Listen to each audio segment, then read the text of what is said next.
Welcome back to another episode of Out Loud Geek, where we discuss news and views about pop culture, science fiction, fantasy, food, cooking, the outdoors, and more.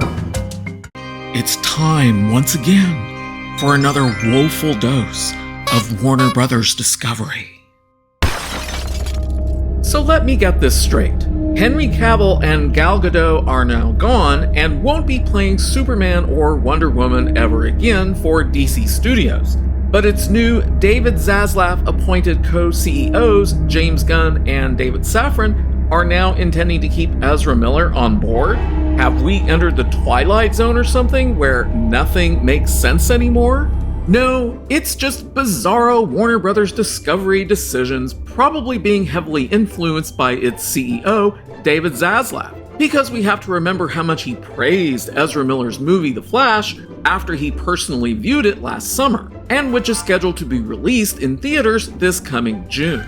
But it was only back on October 24th, 2022, when Henry Cavill had happily announced that he was back as Superman to the joy of millions of fans around the world when he posted this on his Instagram account.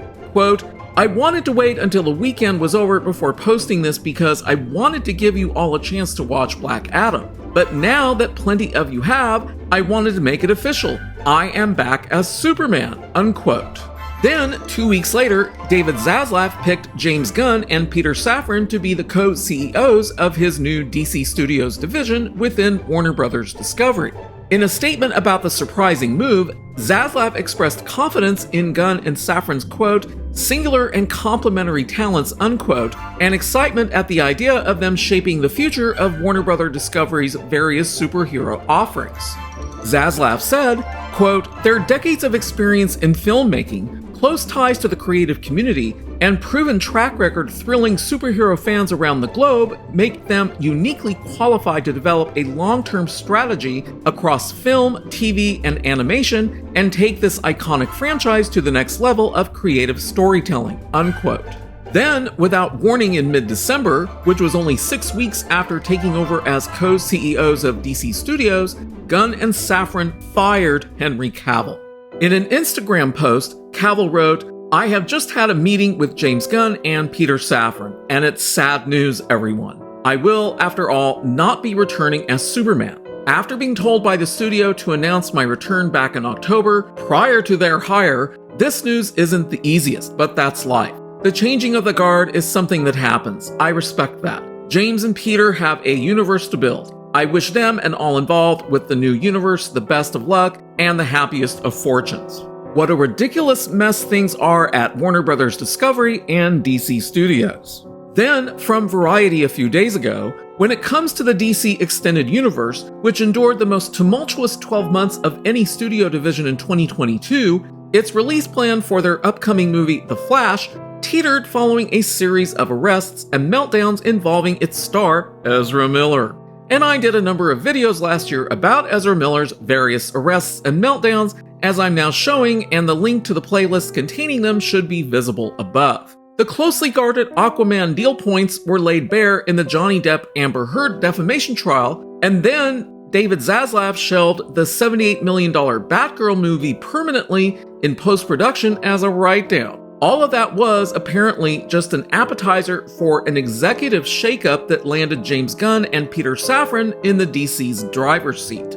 But perhaps nothing was as dramatic as Henry Cavill returning briefly as Superman in a Black Adam cameo in October, only to be fired 2 months later by Gunn and Safran. As 2023 kicks off, DC bosses Gunn and Safran continue to sift through the rubble, part of which is of their own making, and will soon reveal their 3-year interconnected vision for the cinematic universe, which won't include Cavill's Superman or Wonder Woman at all. Apparently, things might have gone in a different direction because behind the scenes, a different group had made a play for control of DC.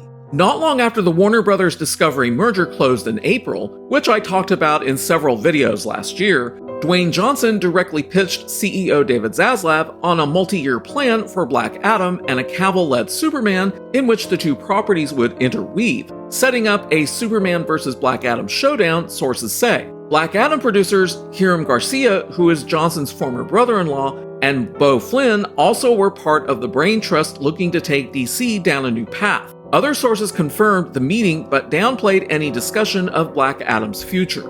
Although the move took place amid a power vacuum that was created as former DC head Walter Hamada and Warner Brothers film chief Toby Emmerich prepared to exit the company following the merger of Warner Brothers with Discovery under David Zaslav, Zaslav's newly appointed Warner Brothers film co-heads Michael DeLuca and Pam Abdy approved a Cavill cameo in Black Adam, despite the fact that Emmerich had made the call in 2018 to find another actor to don the red cape. But Black Adam fizzled with a $391 million worldwide haul against a $195 million budget plus $40 million in reshoots, scuttling any plans for more outings for the lightning bolt wielding antihero and officially ending the Cavill Superman era. I talked about that in my Flops of 2022 video that I released on Christmas Day. As for what else Gunn and Safran have planned for DC's future, sources describe it as a broad but not blanket reset.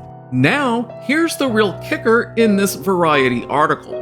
Given that Ezra Miller has stayed out of trouble since beginning mental health treatment in the summer, some executives are amenable to continuing with the actor as the world-saving speedster after The Flash is released on June 16th. In other words, Gunn and Safran plan to keep Ezra Miller going forward. Zaslav must really like Ezra Miller. Aquaman, Shazam, Blue Beetle, and Gunn's Peacemaker series for HBO Max all could have a place at the table. Gunn and Safran, who were recommended by DeLuca, have the full backing of the WBD top ranks.